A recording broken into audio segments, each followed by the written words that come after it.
Nãy chuẩn bị số từ đó là bọn phụ dưới bạn snap người nhìn đấy thì bạn một đó là cùng dự án bạn một lập thi bọn phụ đấy bạn thầy dương một mưa sát bọn phụ bạn này có đôi chỉ thom chiết bạn nì về ngày được lấy chết na bọn phụ dương là ngày ngày bọn phụ dương ngày ní một liên nơi dương rung than mong được thi bạn đại lâu dương một đó tạm lấy bạn bài tình hố nè bọn phụ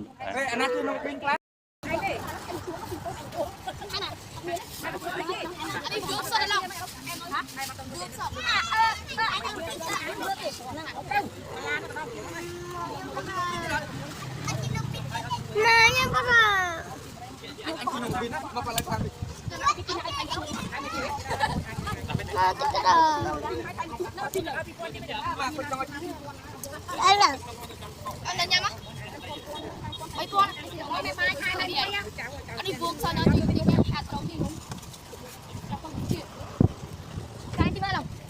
cho thôi mấy nhâm không Mấy tiếng hay anh mời năng mát đi bao giờ anh chụp anh nó chụp xì bảo sáng sáng không thì nó sáng tên men rất nó cái này còn lấy á anh tin đây một đạp lên mày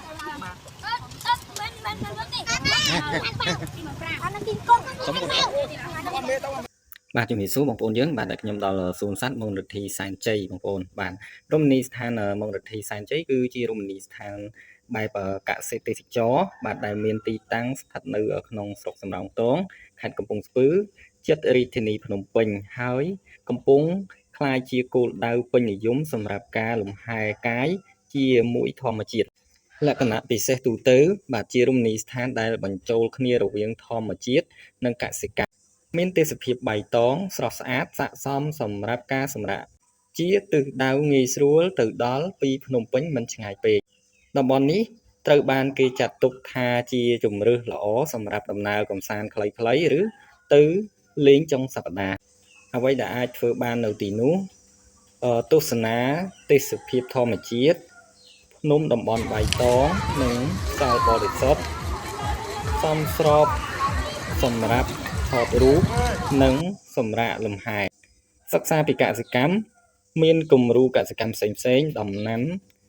ចិញ្ចឹមសត្វជួយឲ្យភ្ញៀវយល់ដឹងអំពីជីវិតជនបទកម្សាន្តជាក្រុមគ្រួសារដើរលេង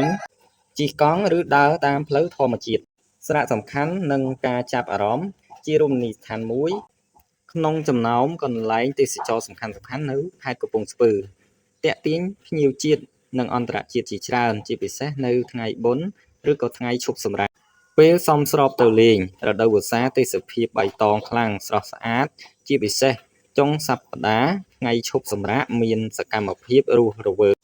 បាននិយាយអំពីទីតាំងគឺស្ថិតនៅស្រុកសំរោងទងខេត្តកំពង់ស្ពឺជិតផ្លូវធំ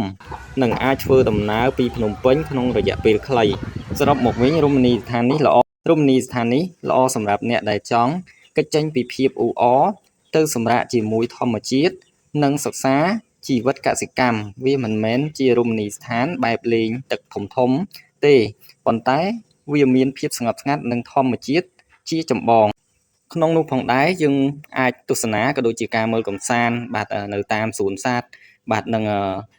បឹងចិញ្ចឹមត្រីបាទអញ្ចឹងមានទ្រង់បាទចិញ្ចឹមសត្វណាបងប្អូនបាទយើងឃើញស្រាប់ហើយអញ្ចឹងបងប្អូនដែលមានចំណាប់អារម្មណ៍បាទក៏ដូចជាការចង់លំហែកាយបាទពីភាពអ៊ូអរណាបងប្អូនយើងអាចទៅទស្សនាបាទមើលនៅរីកថ្ងៃលិចបងប្អូនហ្នឹងហើយគឺមានធម្មជាតិខ្យល់បរិសុទ្ធបងប្អូនអាចដើរលេងកម្សាន្តបងប្អូនបាទដោយរីករាយបានណាហ្នឹងហើយបាទបន្ទាប់មកបងប្អូនចេញពីកន្លែងមើលសួនសត្វបាទក៏ដូចជាសាសចិញ្ចឹមត្រីណាបងប្អូនយើងបាទគឺឃើញថាមានខ្យល់បរិសុទ្ធបងប្អូនឃើញស្រាប់ហើយបាទ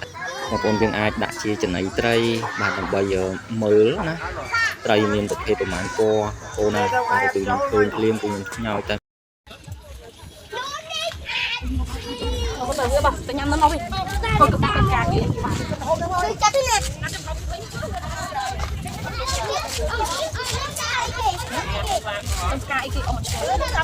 ហេអូនបាត់ទ្វារអស់ហ្នឹងកូន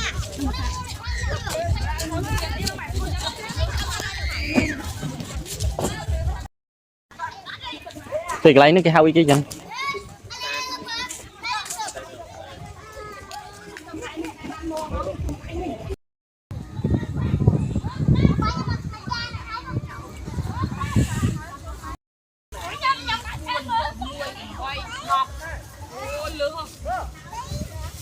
Tại khai này khai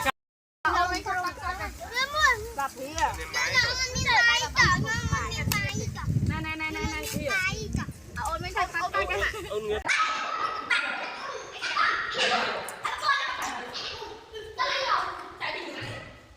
không bỏ lỡ